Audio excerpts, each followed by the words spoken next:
Good morning, good afternoon, good evening, depending what time you're watching this YouTube video, but welcome along to Totally Magic channel and a prediction trick.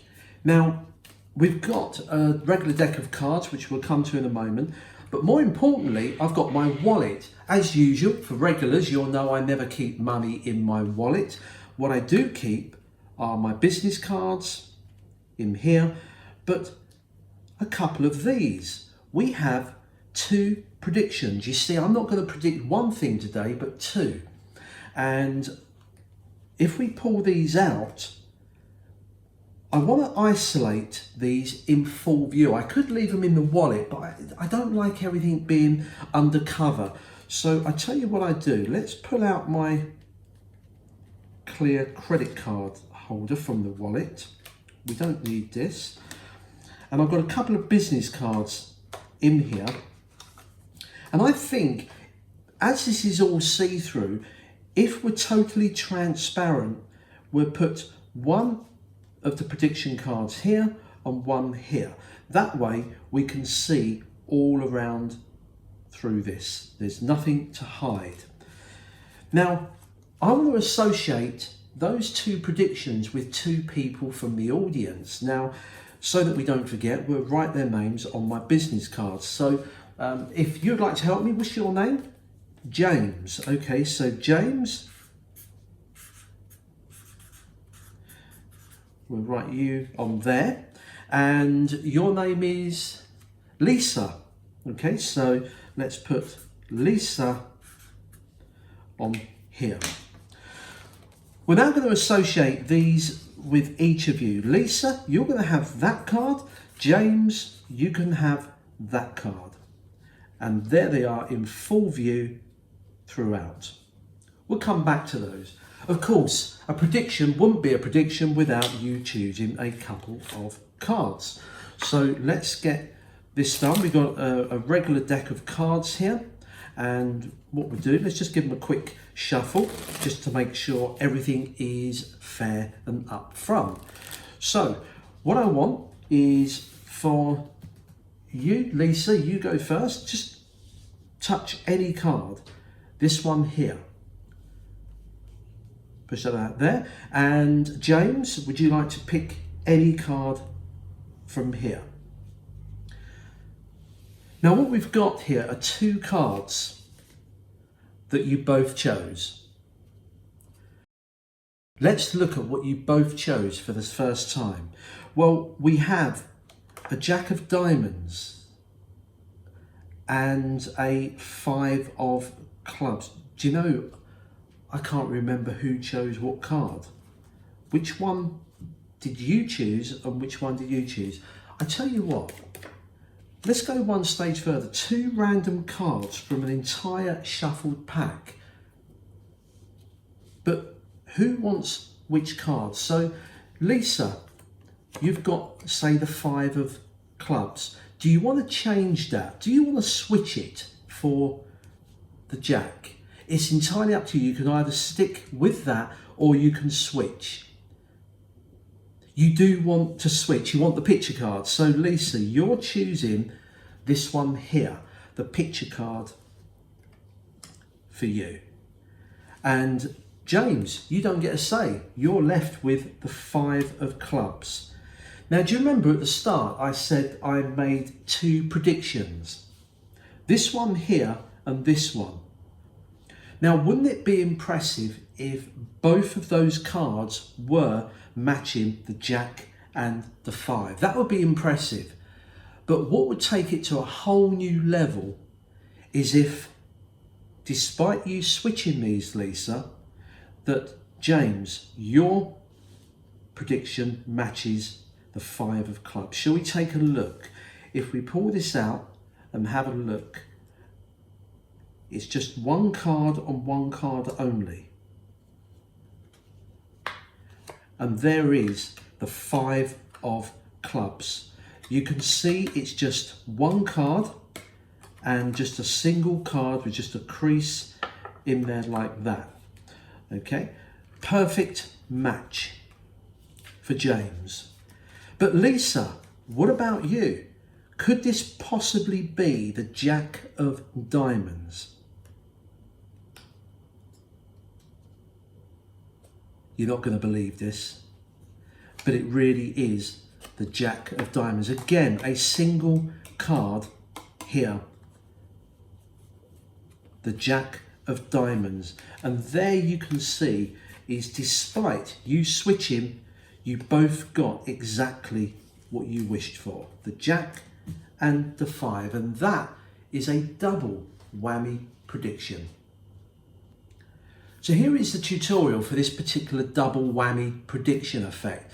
What I wanted to create was a trick that you not only predicted 2 playing cards that were chosen in the fairest way possible, but at the end I wanted the spectators to actually have the option of switching their own cards.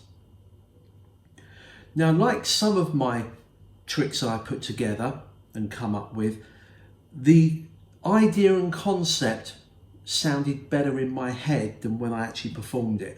I'll be honest, looking back on the video, I've just watched it back, the performance, and I don't know, it just seems a little bit messy to me, but I wanted to include it because I'm pretty sure a lot of you guys have come up with some fantastic ideas on how to improve it.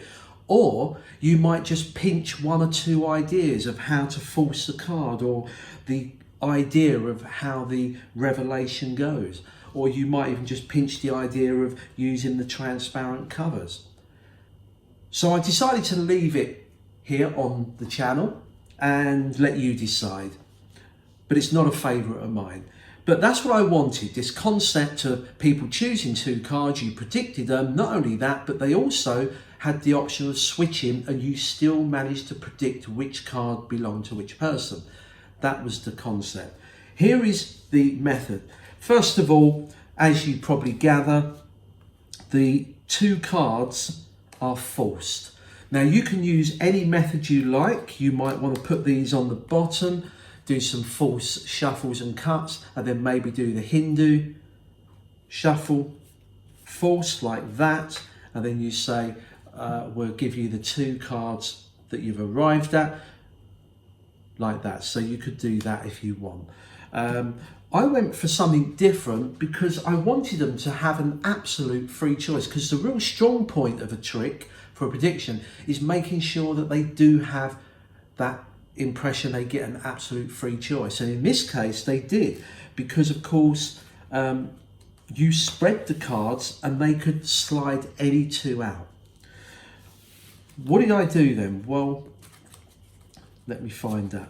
What I've got here is a double backer and the 2 false cards. They go on top of the pack and then the double backer on top. That way the spectators can choose any 2 cards. It makes no difference because you're going to swap these out. All I did is once they'd chosen the card, I got a break under the 3 top cards like that. When I take their 2 cards, I flip all 5 cards over, and I think the illusion here is that when you slide off the 2 cards, they see the back of the pack, so everything looks normal. Okay, obviously you've got those 2 cards there. They're the 2 cards they did choose, but the double backer, quite a common move, that one in Magic. And then you can turn these over and just say you could have had any of those. The bottom line is, guys, you've got to force these 2 cards. Then we come to my predictions. Now, I don't normally make many gaff cards. I'm just not a skilled craftsman like some of you guys when you do the arts and crafts in Magic. But what we got here is what appears to be a single card there, and even when I flip it over you can see that it is a single card, but of course it's not. Boom, there it is there. You've got a flap card, yeah, like that. And the same with this one. Okay, so that's all I did. I took from an old couple of packs of cards. I always keep old cards. I just took a couple of the 5 of clubs, a couple of the Jack of diamonds. So if you've got a couple of cards, you fold them and then put them together like that, and then you just glue or use double-sided tape, so you got that. Now, with that in mind, a lot of you probably say, well, won't they see this? Well, they won't, because when you open this up, you keep it towards yourself and you can flip this to see what it is. So if I'm trying to reveal the 5 of clubs, if I open this up, I keep holding, this is a single flap here, I open this up and show this. Now the beauty of this is that apart from the crease, which is normal, there's no join there. So you can show the face very close indeed, just keeping your finger gripping these together. On the back, I don't show the back flat because they might see, although you get a crease down here naturally in a card, they might see the little join, the step. I doubt it, because you are doing all of this, so they don't really notice it. But I deliberately keep it bent like that so they can see the crease. Okay, you're not trying to hide anything, and that's why when I show the back, I say, look, it's just a single card like this. I wanted to use something where I could put this, I can't just drop that down on the table. So I wanted something to be able to put it in there so that it holds it together nice and cleanly. That's where this came in. And by the way, this here came with this wallet. Now this wallet I got off of Amazon, and it comes with these clear wallets. In fact, I think they're slightly more than that go in here.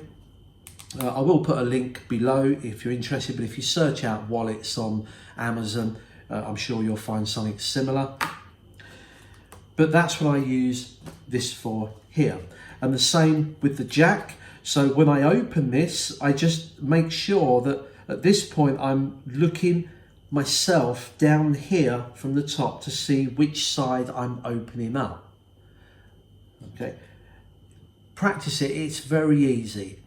Open it up and you've got this card here, which you can show is clean. You can hold that quite close to them, okay? And on the back, just the flat part, and put that in there. That's it. That is how the trick works. Force 2 cards on, then I use a couple of business cards just to write their names on, and you can either get these swapped over or swap the cards over. It's entirely up to you.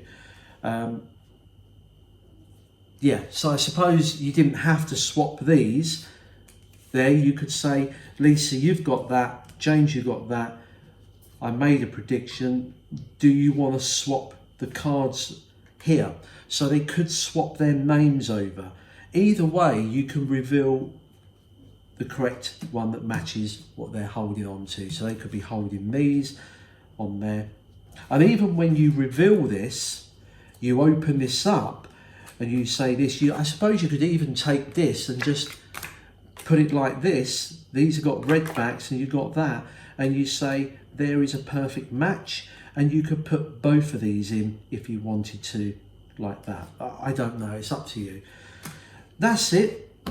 The idea seemed good. I'm not quite sure about performance. Have a play around. If you do come up with any great ideas, maybe leave them in the comments below. That way our other viewers can take advantage and use your idea rather than mine. But till next time, practice and enjoy.